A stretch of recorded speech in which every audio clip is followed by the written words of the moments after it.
What's up, folks? Happy Friday. Happy Friday. It is. I'm your host of the Be Your Own Hero Show. That's Be Your Own Hero Show. It's an acronym. It means helping everyone reach optimism. I'm your host. I'm Sekou Wrights, and I'm here to help you make some money. Make some money. Shout out for New Thought Radio Network for allowing me the space and opportunity to be here and talk about having a show even though I'm coming off of a stroke. I'm doing it. I'm doing it. I hope you're doing it with me. All right. So I will see you in just 1 second.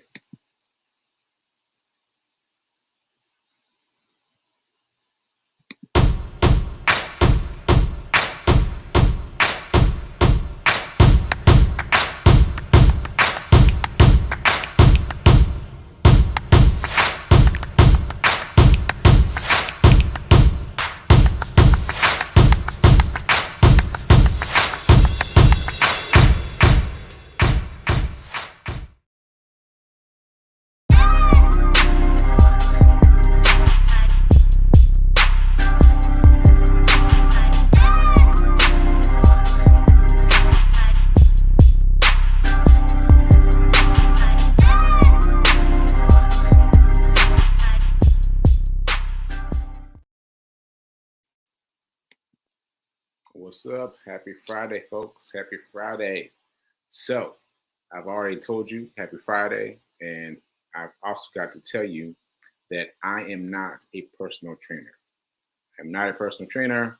Don't follow me on my workout regime unless it inspires you. If it inspires you, I'm in.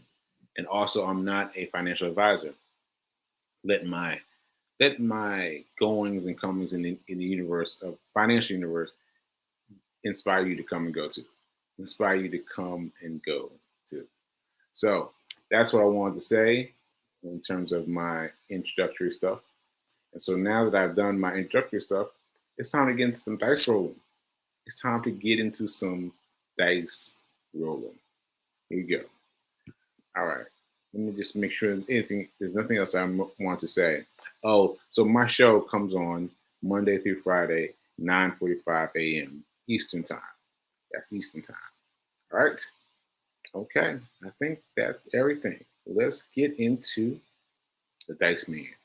I'm the Dice Man. Five. The number today is five. And I'm just looking at the number today. Yesterday was number one. I don't think I did my number one yet. I don't think I actually moved my money yet. I've got to check that. I've got to check that because it's easy to forget. It's easy to forget. So here's today's number. Today's number is five. So you gotta keep up with it and make sure that you move your money into a place where you feel it's safe from every mm, every danger that there could be. Because the point is just to move that money to a place where it's safe, where a place where you're not thinking of it as oh this is a place where I can I can do damage, where I can just use it to buy a sofa. The point of us doing this exercise is that this dice dice cheer dice roll challenge dice roll challenge is to become in its to become in to I don't know why I'm having so much trouble today. Okay, the point is the dice will let you in a fun way let you set aside your money because that money needs to be set aside because eventually eventually your dice your your investment money needs to be set aside. Oh man, I don't know why. You know what? Let me just sidebar. So what was happening was there were error messages with the platform, and the platform did not come live to me until 23 seconds till showtime. 23 seconds till showtime. I was like, what? What? I haven't even gotten my show together yet. Because I was trying to get the show together on the machine. So that's what's happened. That's what's happening. So I'm trying to get it together and get it together at the same time. So here we go. All right. So you've got your number for today. Today's number is 5. You want to move that money out of your checking account and into a place where it can be, it can, it can grow and prosper. And whether you use it for debt, like I am, or you're using it for investment, like I have been, you get the sense of how quickly this money grows. Because I know $5 doesn't seem like much, but it'll stack up quickly. And just think of it as your morning coffee. Sometimes your morning coffee is only going to cost you $1, like it did yesterday. Sometimes it'll cost you $5. Did today. Okay. All right. So I've got that. Good morning, Linda. Good morning, Linda. Happy Friday. Love and light abound. Thank you. Thank you. Okay. So Friday is typically my day where I speak about what happened throughout the week. And I'm going to do that this week and just talk about what I talked about this week. So, first of all, I remember talking about, well, I gave you the opportunity to see what I've got his book right here. Dave Ramsey. Dave Ramsey. Dave Ramsey, Complete Guide to Money. Right? So I invited you to be able to see him yourself and actually get to know Dave Ramsey in some short snippets. I've heard from some of you that Dave Ramsey is a little hard to listen to. And so I'm trying to do is pick some very short snippets where you can get the crux of what he said in a very short amount of time.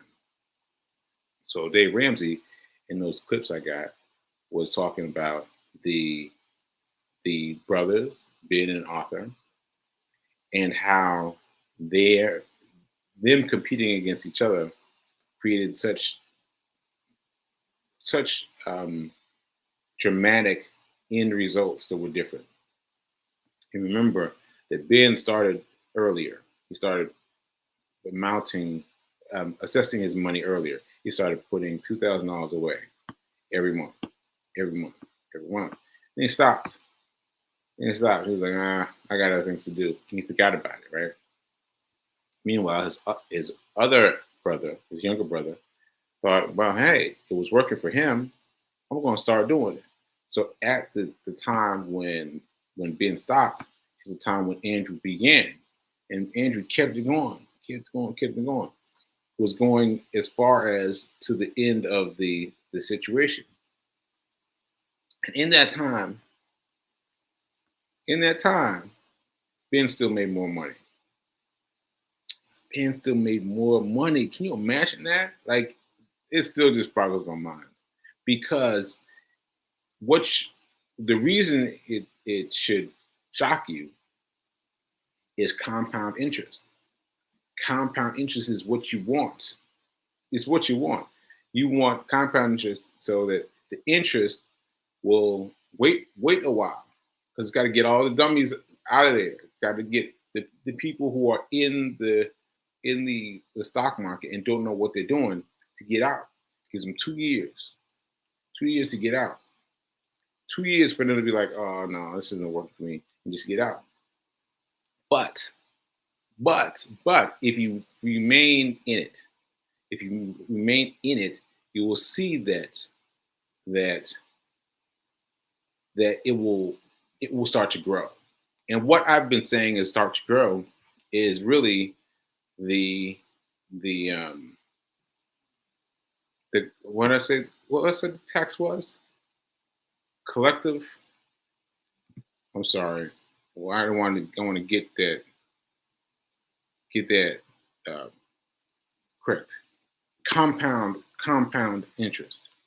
So what I've been looking at, because I've been talking about 3 to 5 years, right? I've been talking about that in terms of stock market. The money that you put in 3 to 5 years is going to yield fruit. It's going to yield fruit in 3 to 5 years. But I haven't understood why. And here it is. It's the current compound interest. The compound interest doesn't start taking effect until year 3. Once it starts taking effect, it's all she wrote. All she wrote.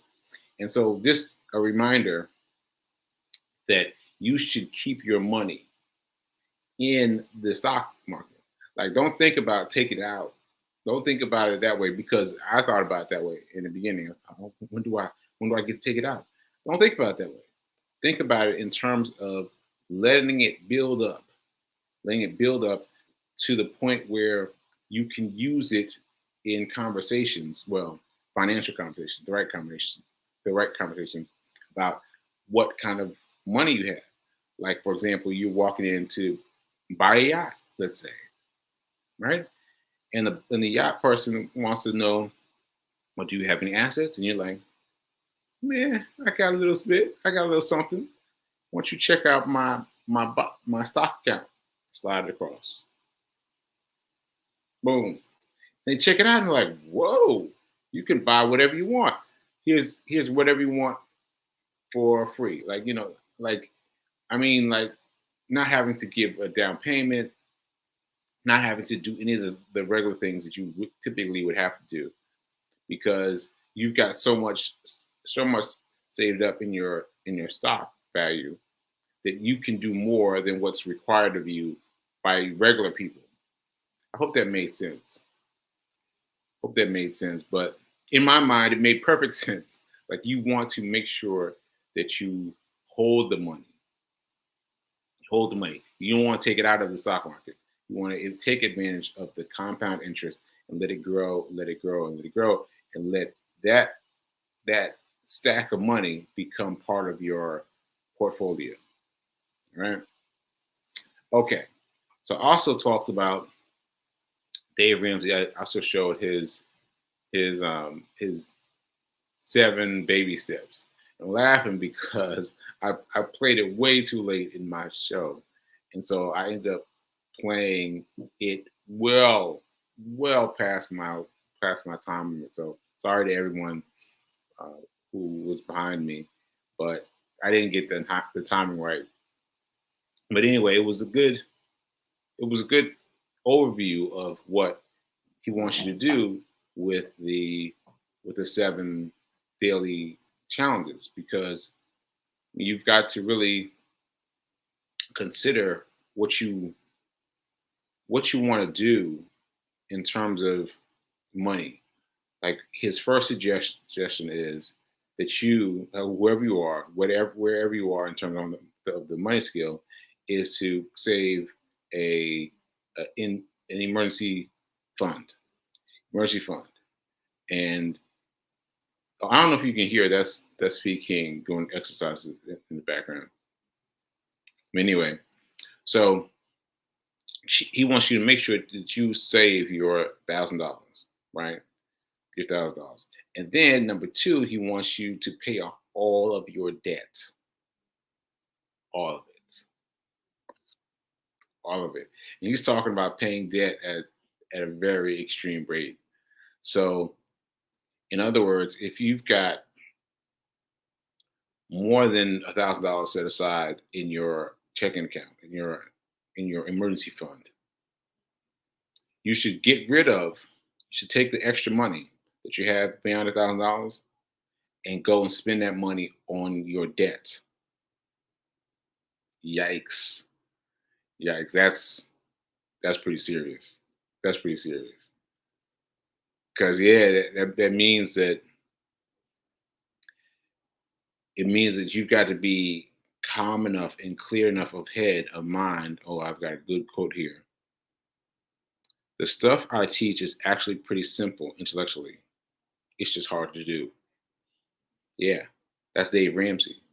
Because the things that you learn are easy conceptually, but they're hard to do.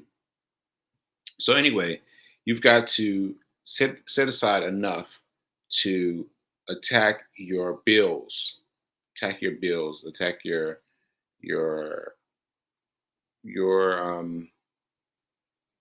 your bills. Let's just leave it with your bills.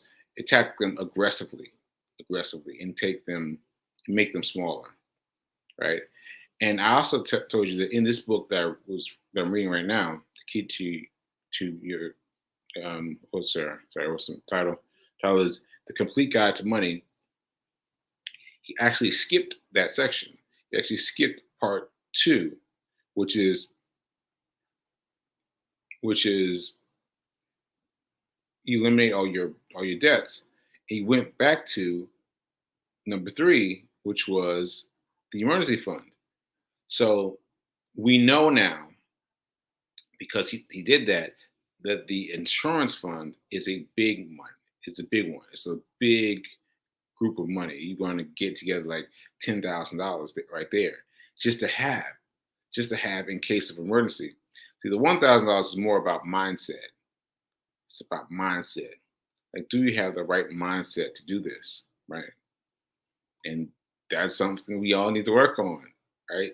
Put that $1,000 up there and let it be, right? But once it's up there, then it's time. It's time to really see if you've got what it takes to get to 10,000. But that 10,000 comes after you paid off all your bills. That's tough. That's tough. Okay. So anyway, I also wanted to talk about when I talk about I talked about dating. I talked about dating because I was so fascinated that Anthony O'Neill was talking about dating because he's a single man and he's in the prime of his life and he's talking about dating. And so he has that aspect very fully formed. He's talking about how you, you should go out and talk to your significant other or your wannabe significant other about where you are in terms of your financials.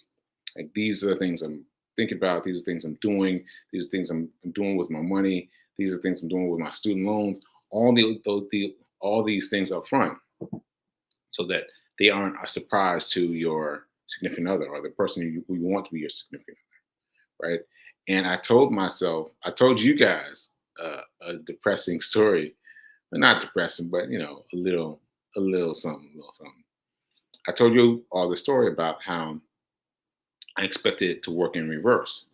That my money coming up, and I think some of you have had this problem too. Like, you get involved with the person, and then you expect that when something happens to you financially bad, that your no the person you're with will see what's happening with you financially and will be like, yeah, let's get in here, let's just work it out. And Reverend Mel was like, nah, bro. Nah, bro, it ain't happening like that. So it's important to know that mm, that hearing, well, seeing, experiencing that you are not where you appear to be financially can be detrimental to the person that you're dating, because they've got a certain picture of you placed in their mind. And when you start to erode that, boom, boom. So that's something that happened to me in my real time, and and and that's something I talked about this week. And so I had a quick show that day, and then I had another show where I quickly talked about that expense, and what that meant. Okay. Also, I talked about this week my haircut, my new haircut. What? Yeah, I got a new haircut. I got a haircut from Charles. He's located here in in Baltimore. I was just remembering as I said that I forgot to get info. Well, if someone can drop his info and into his into my comments, I can put it up. But anyway, he's done some amazing things. He has done some amazing things, both in terms of how he addressed me, the comments he said, and also what he's done with his work. He's been working already, and he's done a lot. He's done a lot. So I was really impressed with him saying that I was like he did it so casually. He made me the litmus test for someone else that was someone else that he works with, his sense of movement. And he was saying, "Oh yeah, he's he's my he's he's well he's he I don't know what's going on with me today. Oh man. All right. He was saying that he doesn't know where the guy got his movement from, but your movement isn't as good as my movement. Like the person wasn't there, he was doing this in arbitrary way, but he was still saying that my presence was the tenant, the main person, right? And so I thought that was great. That was great that I was the the the, the main person who was thought of as someone who thought of it well, because like I don't think about it that way. I explained this in the show this week. I'll just quickly refer to that I feel like you can feel or you can see my discomfort with moving, because when I'm moving, I feel like the Krispy Kreme donuts people going to work, right? Like like my right hand side, I feel like there's always some Krispy Kreme donuts. It's hot now, and and there's Krispy Kreme donuts are being made every time I take a step, and it's amazing to me that when I look at myself, I don't see that difference. I don't see that difference in terms of my gait. I don't see I don't see that. And it's interesting to me that's been what's how that has evolved. And what happened is I went to the gym yesterday. Shout out to Bear Bodies, I think, maybe, maybe.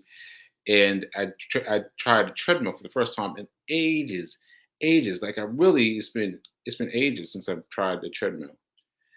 And what I realized is that I could hear myself as I was running. I could hear the bottom of my right shoe. I could hear it scraping. Like, and so I started automatically deferring to raise my foot. And that's something that my personal trainer said to me all the time. They're like, raise your foot, raise your foot, raise your foot, because when you have a stroke and your body is in whatever they would call it, they need for you to balance your body more. And so what they're finding is that you're kind of limping. And so I had to balance my body, and it was hard to do. It was very hard to do. And when I started running by accident, I had to try a little bit harder. And but I realize now that that's what I've done. Like that's what I've done, and that's why you can't see my my sense of limping, because I've done so much to correct that behavior in myself. So it's really important, really interesting, really interesting. Okay, all right. So I think that's it. I think that's all that I talked about this week. Yeah, I think that's all I talked about this week. I hope you guys got some something good, something positive. I forgot to mention this, and I should have mentioned this earlier. So if you can't tell, I am struggling with a stroke. Like I got the stroke back in mm, August. Nope, not August. July 4th. July 14th. July 14th. I'm telling you, the dates get so scrambled in my mind. This part of the alopecia. No, no, not alopecia. What's my name? My number. What's my word? My word is aphasia. Aphasia. So aphasia is literally a language disorder that affects a person's ability to communicate. Well, I've been dealing with that, and I've decided though to do the show in aphasia, because I've learned so much. I'm learning so much, and I'm actually learning something right now. I'll keep secret for a minute, but I'm learning something right now in terms of working through the aphasia. So anyway, my point was I have had a stroke, and I'm working through my having a stroke by doing this show. All right. Okay. Okay. So I think that's it. Oh, thanks. Thanks. Thanks, V King, for dropping the word up there, aphasia. Okay. So I think that's it for today. I think I've, I've summarized everything I talked about this week. So be a hero. Keep doing, and remember that being a hero to yourself is the most important thing. And now is better than perfect. Right now, it's better than perfect. So I'm applying this right now with this show, by being in the show daily, daily, 5 days a week. I mean, that's a lot, especially for someone who has aphasia brought on by a stroke. So hang with me. All right. I'll see you soon. Later.